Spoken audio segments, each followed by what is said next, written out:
find out what's working for you and be very vigilant on what method works. Do I have to weigh everything? Do I have to be meticulous? Okay. Then the first thing I said, go past whatever, find someone like one of you three gentlemen and like go see them do something and then try to match it and be like, oh shit, that's why I'm not as good. And then 3 is to be open to everyone thing. Welcome to Iron Summit, the podcast where we dive deep into the art and science of becoming your best self, blending expert insights on strength training, smart recovery, optimal nutrition, and mindset mastery to help you elevate your game. All right, we're live today. I don't want to, at the risk of insulting any of our previous guests, maybe the episode I'm most excited for. We have Allen Watkins. Allen is, I don't even know where to begin, bodybuilding coach, strength coach. Watty's coached over 100 IFBB Pros, 22 competitors in the Olympia. That's kind of his accolades on the coaching side for bodybuilding. Also coached members of the USA wrestling national team, UFC fighters, NCAA, All-Americans in wrestling, probably a few other sports as well. Watty was also quite a good wrestler himself. He was a multiple-time Colorado State champion, wrestled at University of Oklahoma and University of Wyoming. Watty transferred before it was cool to transfer like it is now. And no, we transferred also because you got in trouble. Watty also has been very successful in business. You know, he has a very successful training company, but also has been successful in general contracting. I feel like every time I talk to Watty, he has some other business ventures, like building stoplights at one point. I don't know if you're still doing that. And just overall pretty interesting and badass human being. That is as much as I'll ever say nice about you, Watty. So I hope you enjoyed it. That's fine. That's fine. Hi guys. It's really nice to be a part of your podcast. Max has spoken so highly of you. I watched it briefly. It's really boring. So he's like, hey, if you could come on as an afterthought, because our original guest backed out. I was like, oh, so I'm like a stand-in.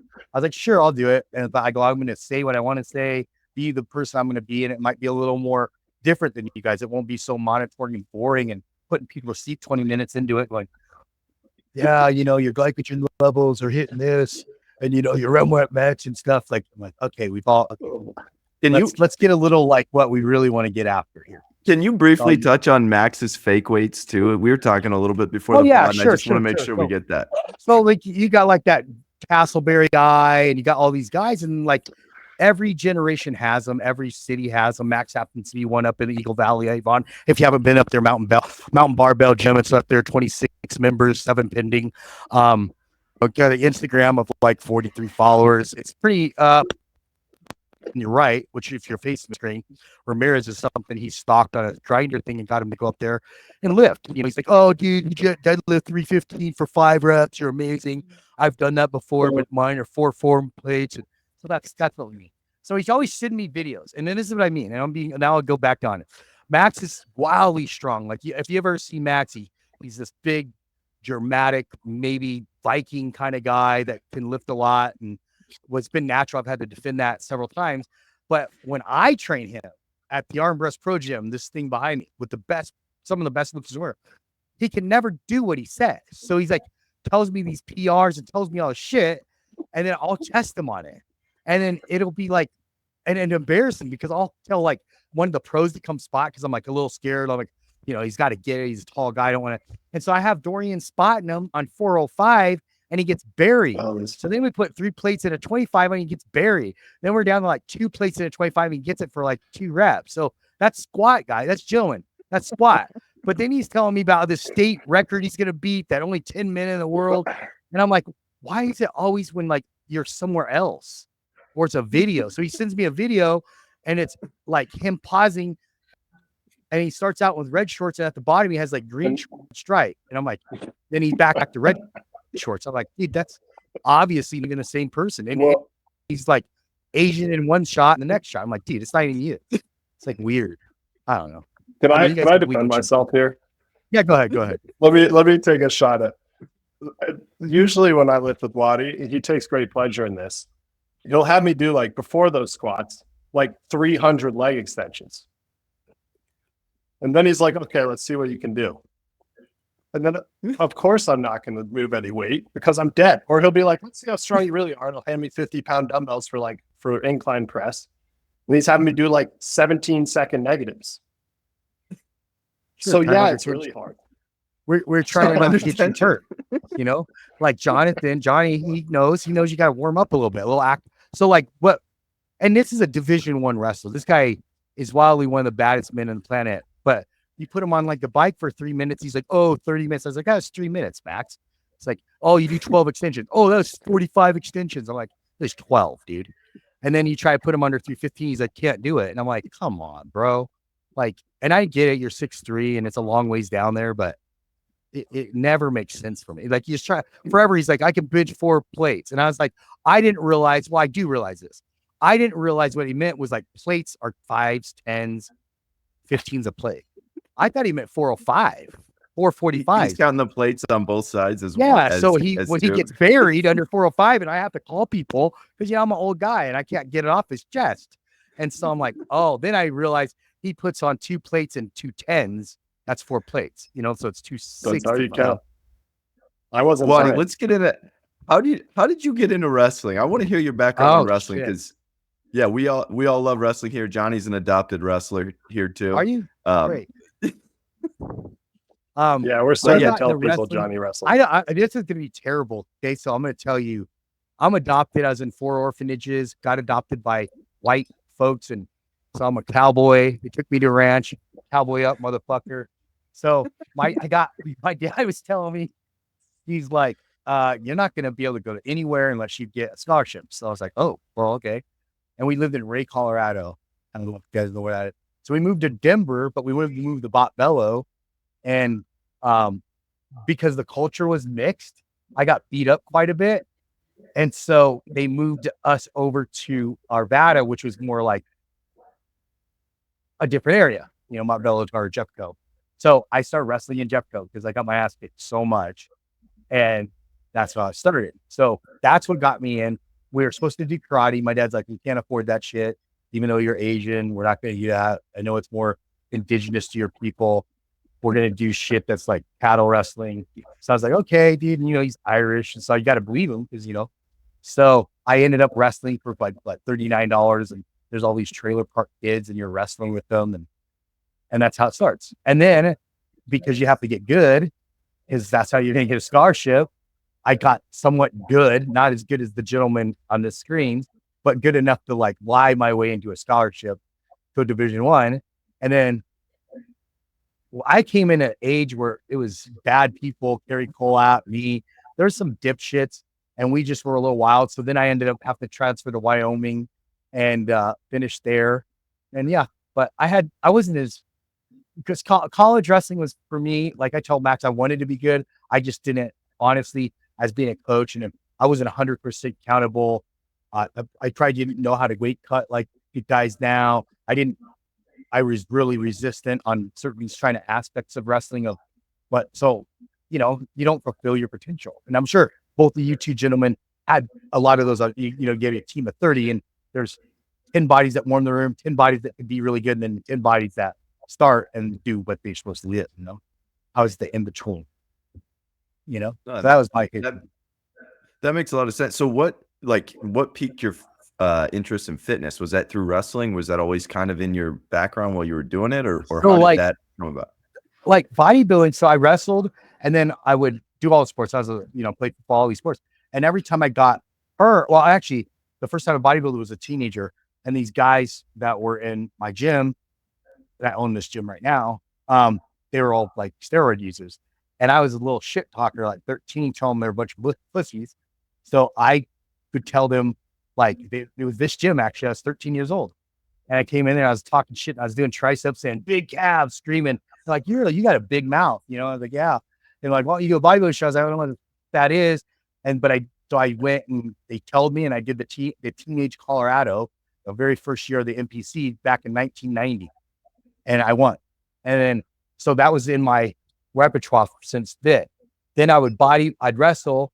and then I'd bodybuild a little bit. But then when I got out of college, I was trying to fight because fighting was the only way. You could do Olympic gear, and I tried to do that instead, but fighting was the cool thing. Well, then I got smacked by this guy named Ron Waterman in my eye, cracked my cornea. So then I was like, what am I going to do? So I went back to bodybuilding, and then I was going to go back. Then I got triple hernia. Then I went back to bodybuilding. So bodybuilding became this constructive thing that I could do without impact sports, wrestling or fighting.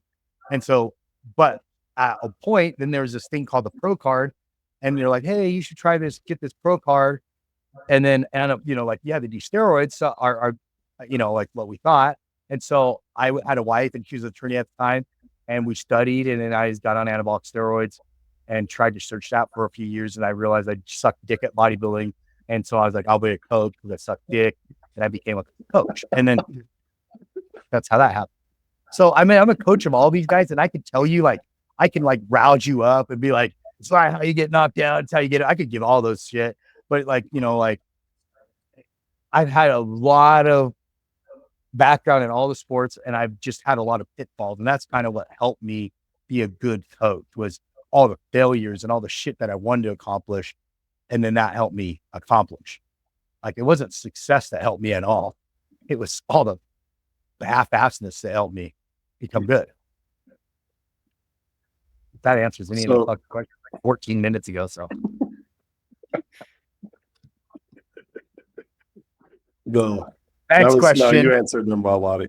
Long walks on the beach. I love holding hands. I love missionary. I love it. Johnny, what do you got for Watty? Yeah, I mean, so obviously I follow you on Instagram. I see everything that you do, right, in terms of coaching. You travel a lot, right? And you go. I coached your coach. Yeah, your coach, my coach. Yeah, Russ. I coach Trust. Yeah. And so I've seen you in the industry for years, and obviously with all this coaching, what would you say is kind of the differential between like a lifestyle client with like a competitor in terms of like mindset and how you coach them? I mean, like, you could approach it two ways. Like, I was thinking about this before I came on here. And this is a good question, because I was like watching all these things, and I watch all these things, like from Bumstead's bullshit. Like, I love the guy, to fucking Jensen stuff, to Togi stuff. And like, there's a true answer to that. And then there's the sales pitch answer to that. And then there's what I'm trying to give us the true answer. So the true answer of mine, this is for me, guys. If your lifestyle, I'm just going to be more lackadaisy on it. There's going to be different things you can go get away with, but, and then maybe you might not fish as hard, or you might not program as hard on weightlifting. Your diet might not be as strict. You might use IIFYM. You might do a variation of anything. But I also will tell people sometimes to get what you want, because lifestyle, they want to walk around looking a certain way, like Summer Rae, my old client, and they want to look like that. There has to be, unless you've got the genetic lottery like Max, you have to fucking sacrifice, right? So then I'm going to tell you, well, I want to look like Max. And I'm like, you know, like, sure, you got me or Max. You can choose one. Which one you want to look like, you know? And if they want to look like Max, I'm like, well, you might have to, you know, do things that you have to sacrifice, like actual diet. So until we get thin for a lifestyle, we can't go to that fluffy shit. We have to like kind of challenge yourself. Now, in the marketing thing, I know people get scared of things, and like, especially when we're trying to build our business. And like, I've had to change right now. I just hired 3 new coaches. I'm investing into this stuff we're doing right now. And so I'm going to be saying a lot different things. I want to be like, hey man, you know, we could do 35 minutes cardio, never drop below 1550 calories. And, you know, we're going to be able to eat fucking yogurt land and all that. And in time, hopefully they get in shape or somewhat, but they'll convince themselves they're better than when they start. So that's different. Now, when we talk about competitors, whether it be Deacon, you, or Max trying to, you know, be a model, like, we got to really focus on, yeah, that's right, bitch. Okay. So like, we have to focus a little bit. And so if it's, I just did that, right. That Hayden Zelmer's diet, right? You've hooked me up with him. He was Max, didn't you? No, Les Gutchins did. Les Gutchins. Yeah. And Les so, like, Gutchins did. Hayden Zilmer's for Johnny and all our non-wrestlers. Hayden Zilmer's on the U.S. national team for wrestling at heavyweight. He's a beast. But he's like a buddy, big dude, lean. But yeah, exactly. There's my point. But he's super lean. And so when I do his diet, he's training twice a day. I had to do a 7,300 calorie diet. Like, Wow. so like everybody and their mother would love this diet, right? Except it'd be almost too much food. So it just depends on the athlete. Like if you're me and I'm a fat Asian guy and I have to make, say, 34s or 36, 42, 41s, all those, I started at 195, 200, just naturally eating. So it's not that being I want to be an upper echelon wrestler fighter. I'm going to have to go on some sort of different diet. So like that, the answer to that is like, I think that every coach or every person has to read the person on here, like let them answer some questions. How serious are they? What is their goals? And then do you give them the sales pitch? Like, I just had a girl, I just did an initial consult and she was talking and they pull up all the photos of all these Olympians. And I'm like, I'll tell you this. I'll never bullshit you. I was like, they lied here. They lied here. They lied here. They lied here. And that's just not the truth. So if you want to be there, I just won't bullshit you. I'm going to tell you awesome. Now there's outliers. Max is a definite outlier. I mean, he's went through his whole life trying to defend that he's natural and it sucks, right? But there are these small few people that are outliers. And unfortunate for them, they got to defend themselves. But most prominent, and I always call it the 70, 7.5. 70% falls in even drugs, diet, wrestling, whatever you're doing. It falls into that category. Then the 7.5 the year that can do this, and then 7.5 over here. That's any, so. Watty, I just pulled up. So Watty helped me go initially from 197 to heavyweight. Watty was who wrote the programming for me, wrote my diet, and the diet, I just pulled it up, Watty. I still have it in my email. The initial diet you wrote for me was 7,000 calories a day. No. And it was miserable.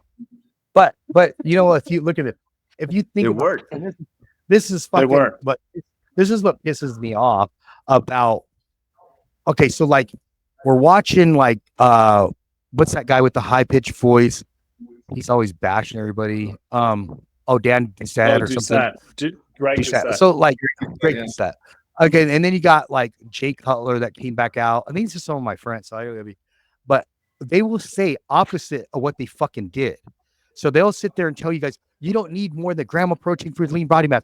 You don't need to do this. Oh, this is bullshit. You're going to, and then you fucking watch Brian Shaw say, I eat 120,000 calories a week to be, it's like, okay, so which one's true? Well, it's because they're bullshitting you and they're at the other side of the fucking story. And they're like, I don't need to do that now.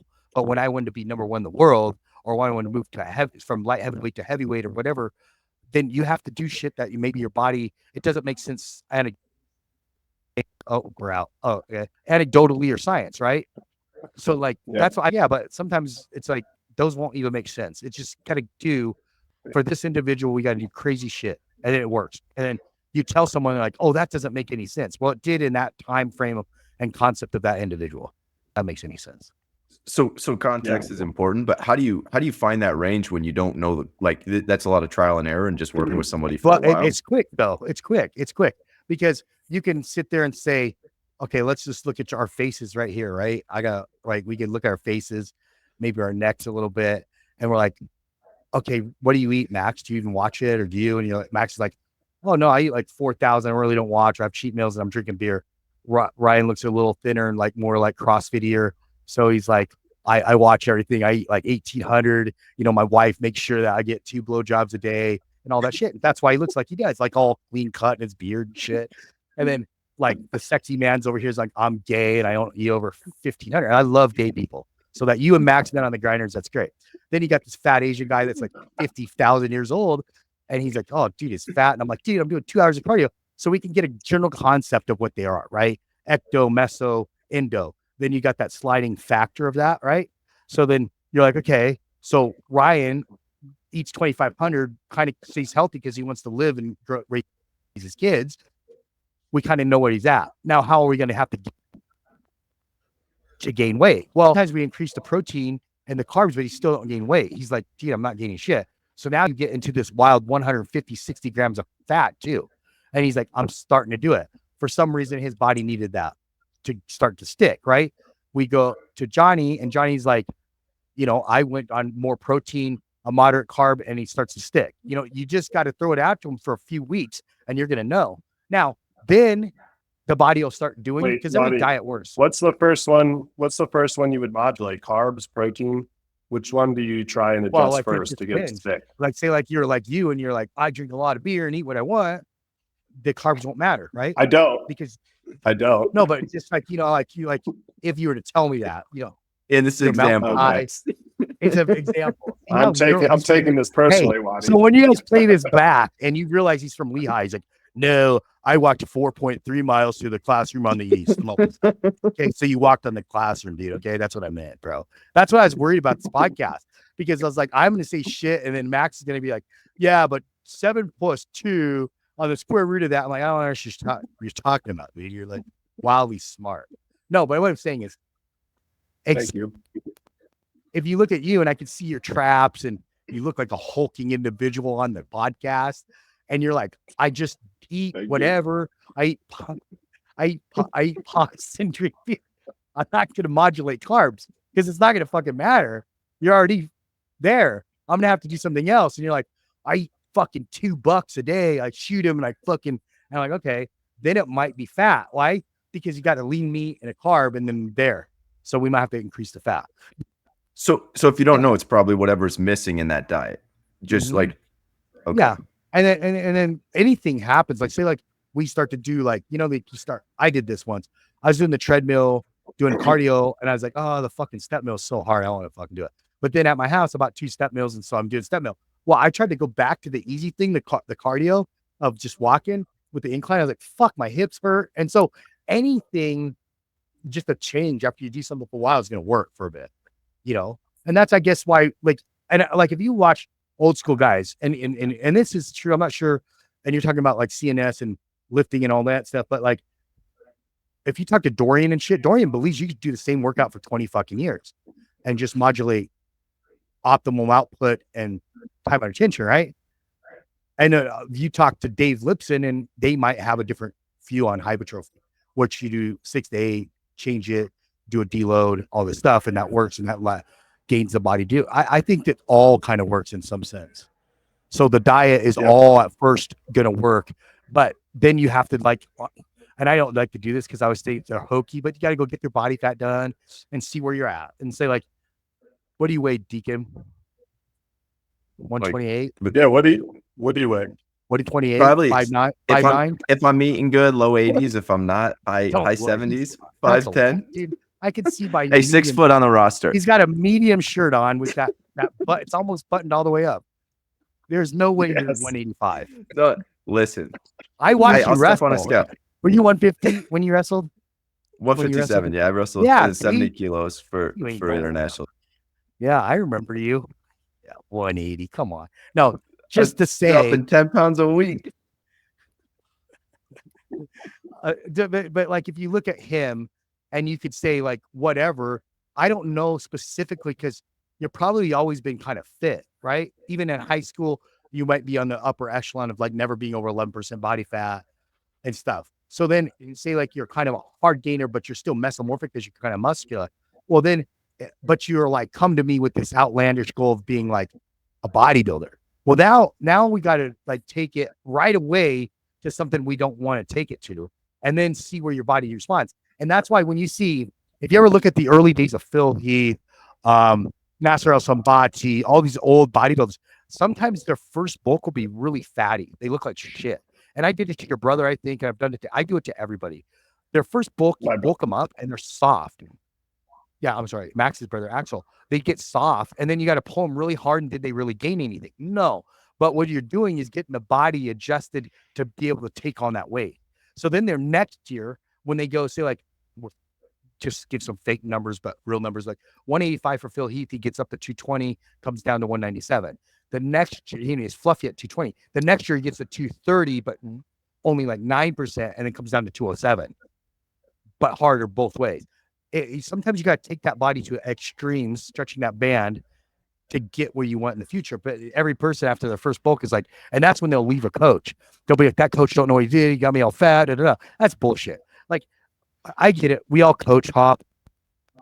thinking about this when I was coming on here. We all look to want to have any one of you individuals on our team. Why?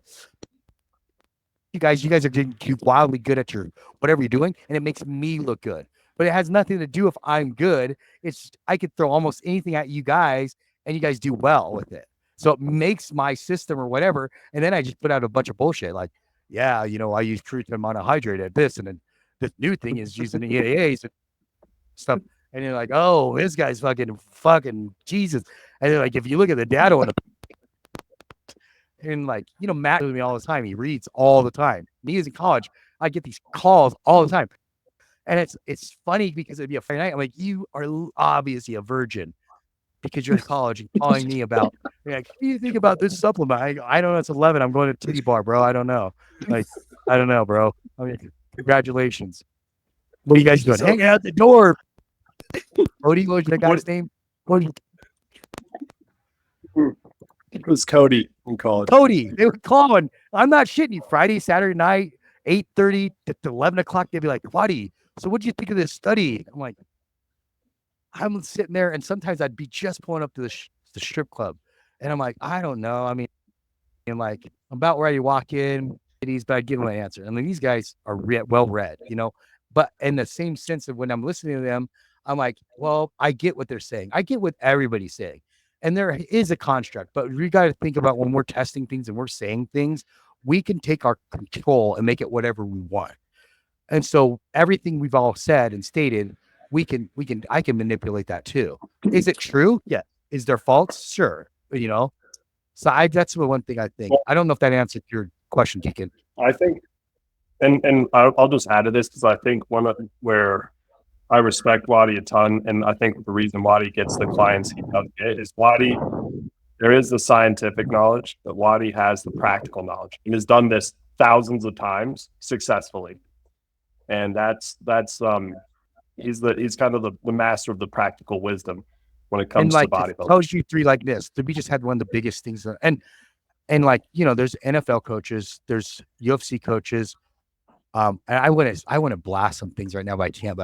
But like we look at these guys as upper echelon coaches, but like I just got back from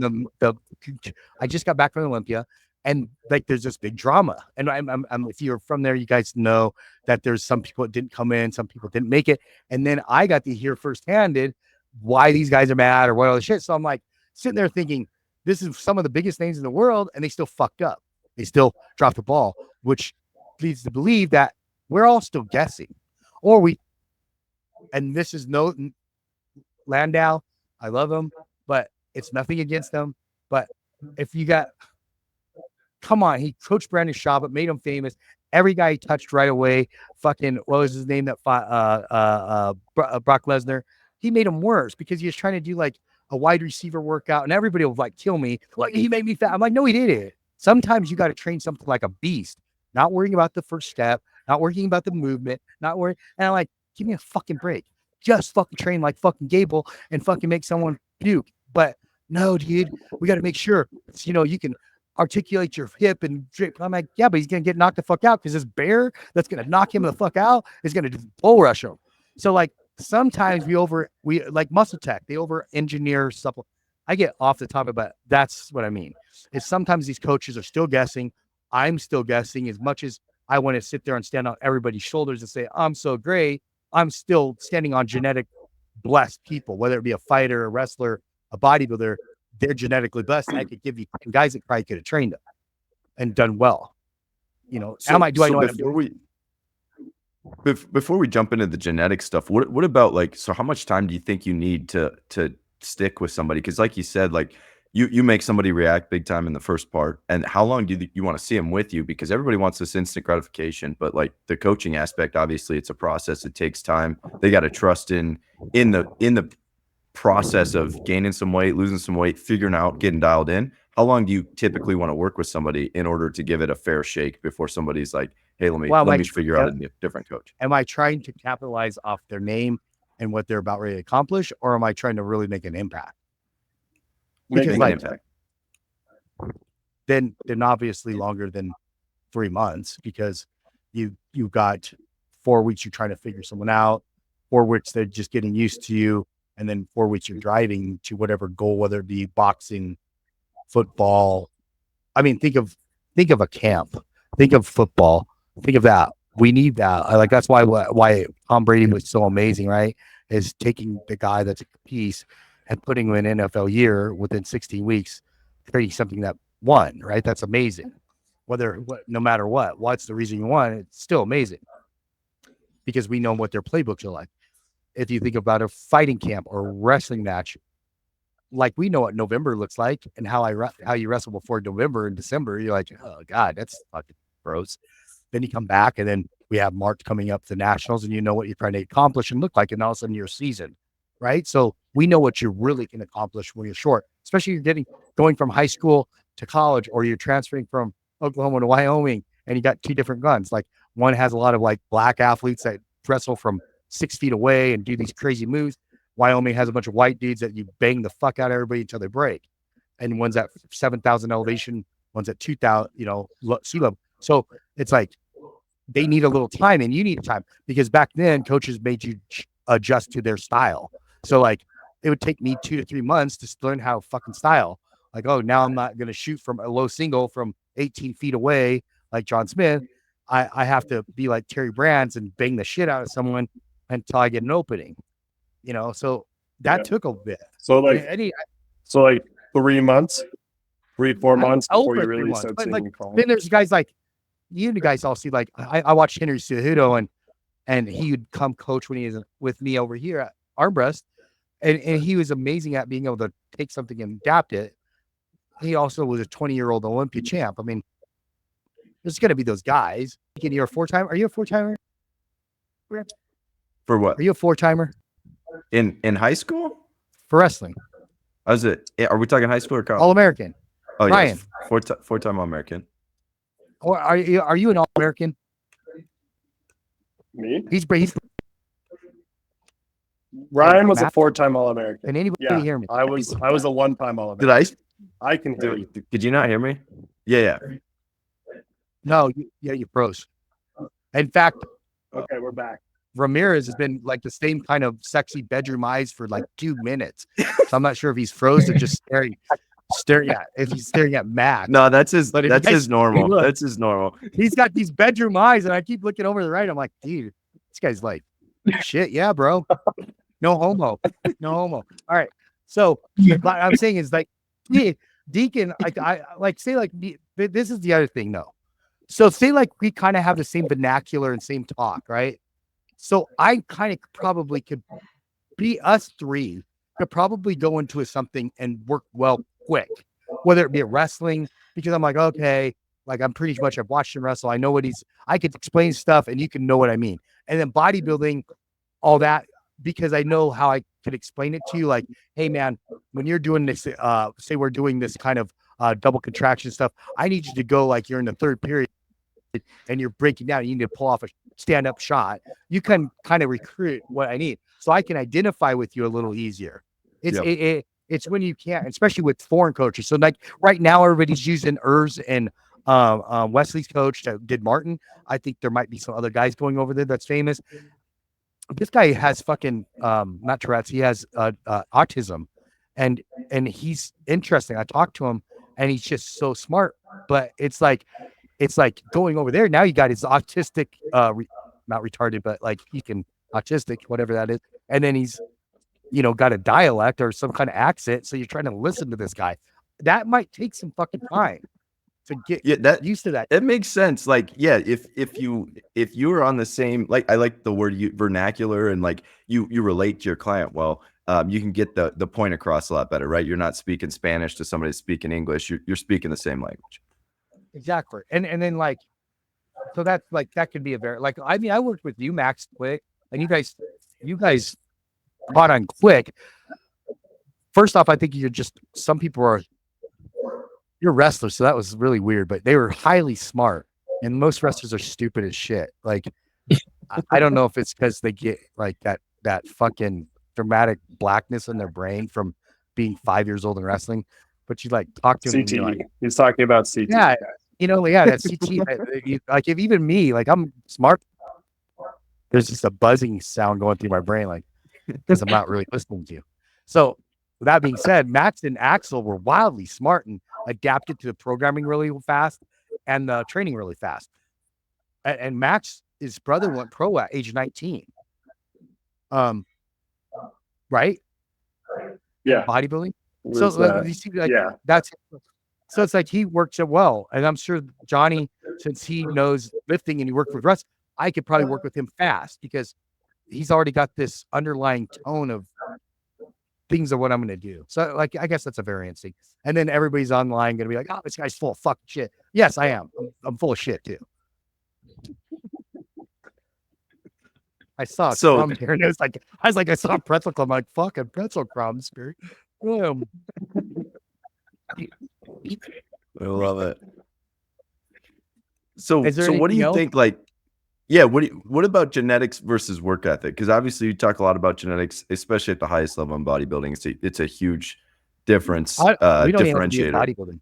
You don't even have to be in bodybuilding. Let's just talk about John Smith, or let's talk about Hawthorne or Bradshaw, or let's talk about body. There's a genetic propensity in all those dudes. Why? Because the way John Smith wrestled, just the way he bent his knees and shit. That's why sometimes he's a terrible coach, because he doesn't understand losing, and he doesn't understand that not everybody's him. So it took him a while, I think. He doesn't, like, not everybody can bend their knees down and then shoot from there. Brian Shaw, not everybody can grab a 2.5-inch bar like that and lift it. So there's a genetic propensity in all we do, everything. And the biggest thing that's talked about right now with all the people dying and the people, and I'm talking about the fitness world, but we could go on to the wrestling world. We could go on that is it's not just your physical outside. We look at the outside of Mac and stuff, or we look at you going and you can just go, but it's the inside. So how much you take that we're throwing. We're like wrestling. I crash dieted a lot. And so I kind of have, I got a little bit of pre-diabetes now. And so it's because of the way I dieted. But like some guys never got affected, right? Because their genetic lottery ticket was inside. They could put their body through a lot of hell. So genetics always plays into it. And does hard work play into it too? Yeah. But like, I hate the fact that we sit there and say, because we all do it. We all do wrestling camps. We all do this. And we can all motivate someone and tell them this shit and like have use the fucking coffee beans and the ping pong balls there and you're shaking it right at the top and throw it like, yeah, right. So we can all do that stuff. But the point being is most world champs, especially that 100-meter winner that was a 200-meter, they're genetically gifted. And now if they work hard, they're superstars. Michael Jordan was genetically gifted. Oh, he didn't make his sophomore basketball. Like, that's bullshit. Look at what he did his junior, senior, and all his years, and they're genetically gifted. Look at Cale Sanderson. He's dude. He's a freak. He's a freak. Schneider, freak, right? You know, Matt. These guys are genetic freak. Max is a freak. You guys are a freak. So there's always that. Now, can you, if you have the work ethic, can you rise above and be a superstar or be top 10 in the world? So like we look at that. What's that? Hayden Zelmer. What, you take 8th this year in the trial? 8th. But does that mean that he's not?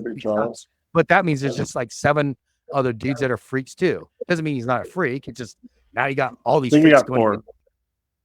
But you know what I'm saying? You got all these 4. Yeah. You got all these freaks. He's been a world team before. And then, hey, listen to what's his name? Bo Nichols. Look at now when him and those guys wrestled, and this guy hadn't been wrestling, destroyed them, and he destroyed, I think, Kyle Snyder too, and he was on gear, obviously. Like that. There you go. Now you got genetic freaks with his chemicals against them, and now like they're supposed to have like this chemical Olympics, right? You see that coming up? Yeah, I saw that. Oh, the enhanced stuff. Yeah, enhanced Olympics. Yeah. All that, but you don't know how many people are lying. This is a day and age that everybody lies. We lie about our photos. We lie about how much we train. We lie about all this. So there's the other part that we didn't have to do with. And back when I was growing up, no one lied. You're like, this is what I did. Now you have people lying. And that's what sucks. You don't know if someone's natural. You don't know if they're running a little Anavar, TRT. Everybody thinks they're natural. Oh, like here, you walk in this gym. I haven't named the gym, but I'm in this gym. And you walk in this gym. And everybody's like, I'm natural. I'm like, what do you mean by that? He's like, oh, well, I'm just on testosterone, 400 meters, DECA, and dirt. I'm like, Jesus Christ. Like, what do you mean? You know? So there's the other point. There's the other point. And I'll bring that back to the NCAs. I got tested 5 times my freshman year, which I thought was crazy. And it was the Big 8 back then. It switched to the Big 12. But I had to take these drug tests. And I'm like, but there were people that I know, because I wrestled with them at that did steroids in the NCAs. I don't know if you guys knew some of them, but like I knew guys who did in wrestling. And so I just go ahead. Sorry. Go ahead. No, I'm with you. And I think some conferences test more than others, because I had years where I was getting drug tested 3-4 times a year. And then I had buddies that were in a different conference that didn't get tested once their whole college career. It's just weird depending what school you go to. And I got tested. You got drug tested, Max? Yeah. Well, I would get tested. We had school tests, we had conference tests, and then you had NCAA tests. And I somehow it was random, but I was on every single one of those. Well, yeah, it's bullshit. Yeah. It's random. I don't think it was random at all. I think that the Big 12 is definitely because they violated so much shit back then that we were like this, but they didn't want to test the football players. They wanted to test the wrestlers because they're like, who's the motherfuckers that probably aren't taking anything? Well, let's test them. We're not going to test their football, so it's a random thing. A select group got to go do it. I mean, I got selected 5 times. I wasn't even starting. Like, who the fuck selects me? I'm just some like wild little kid running around, and they're testing me for whatever they're testing me for. I thought that was crazy. But that's the other thing. So we talked about genetics. A lot of a lot of it's genetics. Bumstead even says it. Like the guys on the Olympia stage is genetic freaks, but then there's some work ethic. But not everybody. Like I know a lot of Olympians wrestling, and I know a lot of people in the NFL and a lot of people that they party and do drugs and do whatever they want, and they still beat everybody. And that's just the way God has it, and you can't do nothing about it. Does that mean that has to be your path? No. You could be like Max and Axel, and they did everything right, and they look great from the get-go. They didn't have to do stuff, and they look great. So, yes, you could do everything right. But Max knows probably wrestlers that don't do anything right, and they still are in the top 5 in the world. Yeah. I think. I don't know in the modern age. Wrestling's gotten better. No. So. I want to believe it's shifting more towards people, especially in wrestling, taking things really seriously. But the truth is, I know kids that were really unbelievable and did probably more wrong than right outside of the wrestling room. That being said, Division I wrestling, there is just a level of work it takes. Like you can't go slack off. I'm not down. Every guy that's watching your podcast, guys, you're Division I, Division II, you're amazing. Even if you're a high school wrestler, you're amazing. I'm not saying that, but we walk around with these blindfolders on in life, and I get like I'm a guy that gets sick of it. Like I'm fucking sick of it. I'm sick of us lie, or we talk about BG, blood glucose. We talk about this. We talk about blood typing of diets and all this shit. And most of it's bullshit. They even got this app out now. You take a picture of it, it tells you how many calories. That's bullshit. There is no technology can do that. But this app saying it's like we just walk around in a fucking cloud, and I'm just so sick of it. But even us, I don't want to disrespect wrestling because it molded me to be this big mouth motherfucker. But I hated wrestling. I fucking hated it. Why? Because I cut weight all the time. I did poor in school because I was cutting weight. I remember but it made me a badass. So every fight I got to, I could be a little better than most. And then I got like a bunch of chicks and shit. And then like now I can train people and say that I wrestle Oklahoma and Wyoming. And they're like, oh, you wrestle Oklahoma, you're a badass. I'm like, not really. I just got the picture. I showed a picture. And then, but I wanted to be deacon. I wanted to be an alderman. When I went down there, I went there because I wanted to. And then I saw a bunch of black dudes that kicked my ass. And I was like, oh, maybe I want to just be backup, But that being said, that was it, like I still could beat Max's ass, and he took 7th at that tournament. So that being said, there's that too.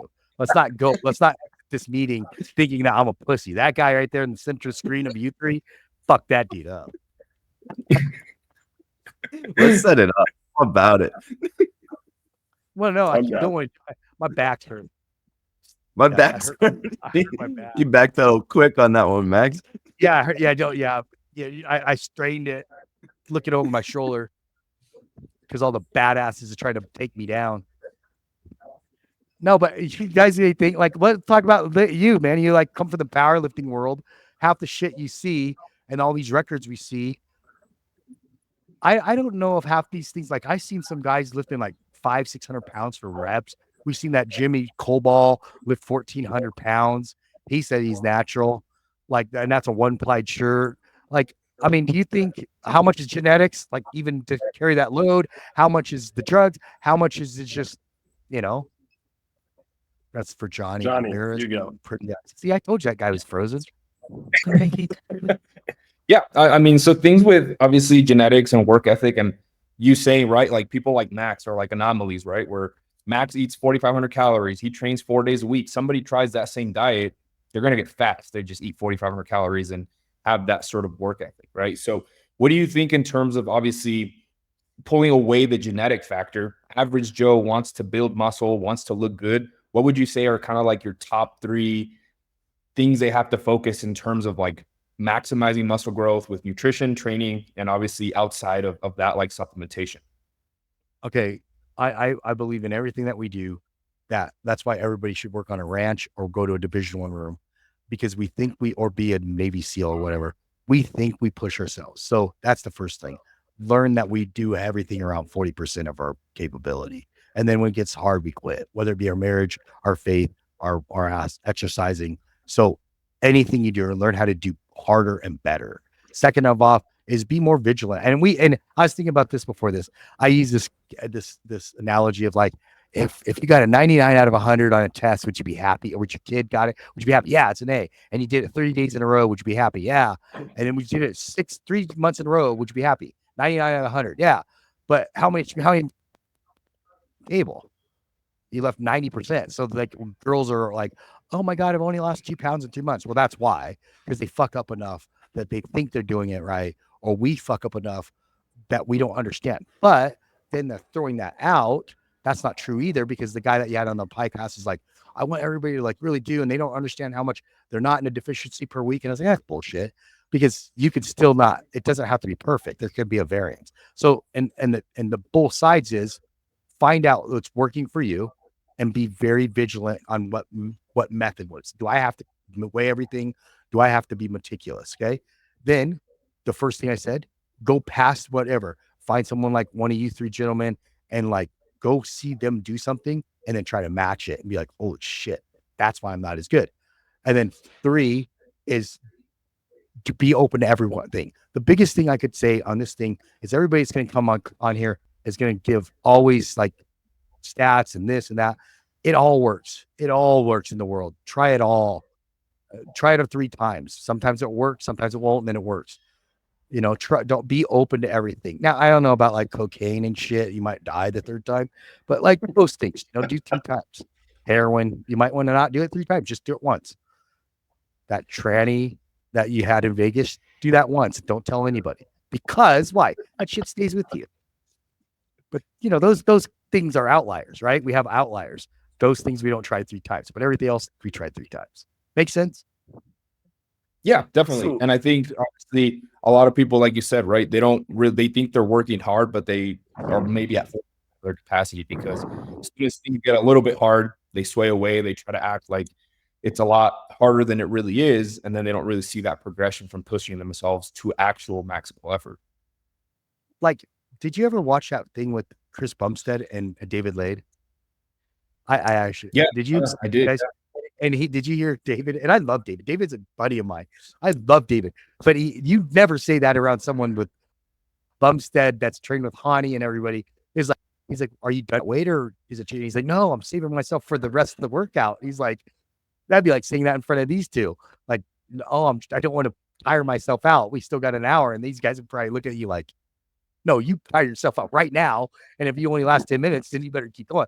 I think that like a lot of people in life, especially, and it doesn't have to do with like, you know, every generation lies. Every generation lies to the next one. Like, oh, and there's always doomsdayers. The world's going to end. China's bad. Russia's bad. All this shit. That generation, I rocked up. It's always that. We always say like our generation's better and you guys are pussies. I don't. Generations are faced with different things, different attributes, different hurdles, and it's just as tough throughout the time. But time is circular and repeats itself. So, like, it might reflect when you're looking back and you look at 1940s. It's harder because there's not the technology, and we don't know. But it's still hard now. Why? Because you have Max and Deacon here, and we never had those guys. didn't have all these tough dudes. There was like once in a while you'd see tough dudes. Like you go to a fucking 24-hour fitness, you're like, dude, Jesus Christ, look at that guy. Look at that girl. Holy shit, look at the ass on this guy. I mean, oops, girl. You know what I mean, Max? And so you do that. And so that we didn't have to face that. I was a bodybuilder for a brief time. I wasn't a real good bodybuilder, but I was 230 and I was like, I was a rare. Everybody's like, oh, you're a rock. You're fucking awesome. But now I would have just been a fat fuck that was like normal and needed to learn how to diet a little bit more and lift hard. And even me and Max talked to this like heart to heart. I wanted to be a good wrestler. I probably could have been, but I was a little bit of a fucking pussy. I was a little bit of a pussy. And so like everybody wants that. You're saying that's the other thing is just be fucking honest with yourself. Like I want to be Deacon, a 4-timer fucking bad, but I wasn't. I didn't want to go to the dark place. I bitch about my diet. I didn't want to get up at 4 and go train. I didn't want to like, but I didn't, I put all these fucking roadblocks on myself. But at the end, I wouldn't say I was a real big badass and I wrestled Cole and all these things, but I was like, but I lied to myself. And I could have lied to myself, but I'm one to be like, no, man, I was it just to be on the team. Even though I was a starter, I just wanted to say I was on the team. I wanted to be an All-American, but I didn't want to work as hard as I had to work.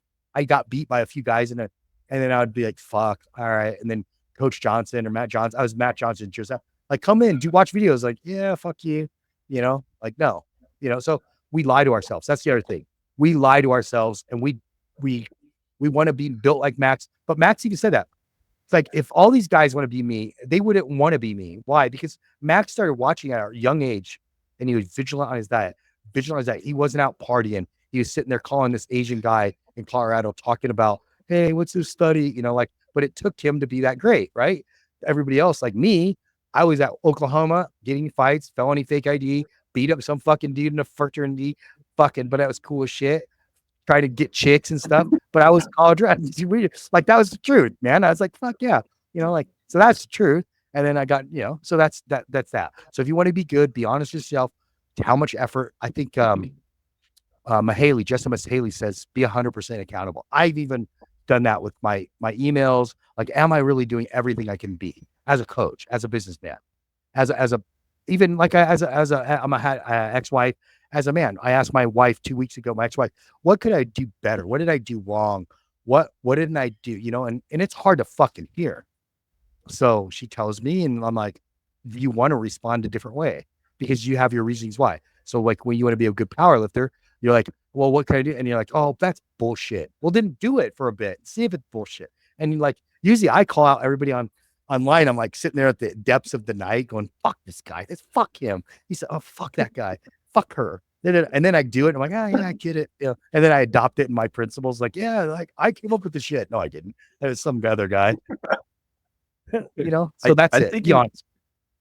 You make a great point too in like prioritizing and like matching up your actions with your priorities. Cause like a lot of people write down their priorities and be like, hey, I want to be, the best bodybuilder. I want to be a national champ. I want to be, a successful businessman. And then you look at their priorities or you look at their actions and it's like not matching up with that. And so I love to be honest with yourself, but also the community aspect that you talk about too, where you level up your game when you're around a bunch of people that are, doing, intense things as well. And so I think that's one of the things I miss the most from college is like that training environment where you're around like a bunch of hungry guys that are all chasing the same thing. Like you're going to get a way better workout in when you're training with somebody like a Max, like a Johnny, like yourself, where you're like, they're pushing it hard versus like you're going there by yourself or you're lifting next to, Joe Schmo that's just getting in here for general fitness. And so I think that community aspect and like you said, prioritizing, it makes such a huge difference in chasing your goals and chasing especially fitness, but just life in general. Yeah. I mean, look at what they talk about football. What does guys miss is the 10 other guys looking at them. Like it is true. Do I miss wrestling a little bit? Yeah. Because like I was there's a purpose. And then we talk about like Japanese culture calls it to ichigai, get purpose in life that you don't get paid for, right? So like if you think about it, we all need our purpose, and like what we miss about it is this. I don't know if I miss Max, but when he was down here, we had some great training sessions. I'd always be pumped up, and I have to pump myself up because I know I was going to have to put a lot in to make sure I try to break his ass, right? So that was exciting. now it's like, waiting for this 58-year-old woman. I'm like, oh, fuck, this is going to suck some dick. But oh, well, I get paid for it. So we're going to go and do this for an hour. So like, there's that. And sorry, if you watch this podcast, that lady, you are awesome and amazing and a beautiful light. And, but that's the truth, like, but then there's guys like you guys, like, I'm sure you guys are better. Well, I always think about, like, I hope everybody knows you're sitting on Facebook and you're sitting on these things. And I guess I'm successful. I guess I'm this. And everybody tells me I'm like what legend, goat, all this bullshit. And they're like, okay, maybe. But then I'm always looking at other people that maybe are a little more successful, or Buck Wetzel, or someone else like Ryan. What is their life like, and how do they think? And we always do that, like, I think everybody does that. Is their life this? Does he ever question himself? Is he happy with his drug? Like, how does he get up and say, like, we all just do that. And I think that's going back to Johnny thing, is one thing is when you get in those dark places, even the best, Bumstead just said it, he was going to retire after 5, but he couldn't. He was in a bad place. He's bitter. And you're like looking at this 6'2" Adonis dude, and you're like, wow, this guy even got like that. And I think that's the other thing we have to think of is like, we all think we're alone and we can't get there. And then we need to say that these guys are probably, I think that's why we need to share more. That's why I'm like always trying to call bullshit and joke around, because there's no way we sit there all the time and like talk like that. Like, yeah. So anyway, and the medical, it's not real. That's not real. No one, well, there might be some asshole that talks like that, but I don't want to talk to him. But, there's a lot of wisdom right there. See, Watty, he pretends like he's this dumb meathead Asian trainer. Like, I remember the first time I walked into arm wrestling to be that big tattoos, bro. It's like, yeah, that guy's an idiot. He acts like this. He acts like this idiot, but he's actually got a ton of wisdom. And he's very intelligent. I remember. So I met Watty. I was a huge Steve Cook fan, like sophomore year of college. And my dad for Christmas tried to get us set up with train with Steve Cook. That didn't come through, but he got us to train with Steve Cook's trainer, which is Watty. We have no idea what he looks like. We go into armrest, and I'm looking around for Steve Cook's trainer, and this little Asian Yoda, like one eye's kind of wonky. He's dressed in sweats that I don't think have been washed in like 3 weeks. Tobacco, I cigarette smoking. Yeah, I've been in the same. I cigarette smoking, and I wore the same clothes every day because I was like living out of my truck. I was like, at the time I didn't want to sign a lease. This is the guy. But then by the end of that workout, I was like, that's definitely the guy. Like that was the most. It opened my mind to what training hard looked like, at least in the weight room. And so that was the other thing is like, if you think about that, is like you guys, like we see each other in this short construct of life. But at that time, I didn't believe in the economy, and I didn't believe in the economy in the world. And I was trying to be this vagabond, fuck the world. And then now that I moved back to here, and now I like buy Lamborghinis and try to be this guy. And so I think your life, and that's what I was trying to get to. Like when you're trying to get to your goals, Johnny, you have to think, who am I at this moment in time? And not everybody. Deacon probably had bad days rising to 4 All-American. Matt is a wildly better businessman than me. I call Max for all kinds of stuff when I can't get it right in my head. But he doesn't always have bad days. He doesn't always know the direction he's going to go. But we look at all these YouTubers and all these things and all this information. We think they have the answer. But that's just a small construct of their life that they took. I had to do this thing for Martin, record. And all you have to say is like, congratulations. It took me 42 takes because I couldn't get it right, and I was like, God damn, how hard is it to say congratulations to someone? So I think that's a big important thing, is just to realize that there's fallacy in the way you'll program. There's fallacies in what you'll learn, and it might work now, and then you'll have to expand your knowledge. There's no right answer. I always talk, Matt, there is no right answer for any question. There's just an answer. There is no bad or good decision. There's the decision. Whether what we value as moral and ethical fiber, that's different. But there's just decision, and there is a consequence to those decisions through life. So just live life, try not to fucking hurt anybody, do the best you can for yourself, and that's it. That's it. All right. Let's end it there. That was fun. That's awesome. That was awesome, Watty. Thank you.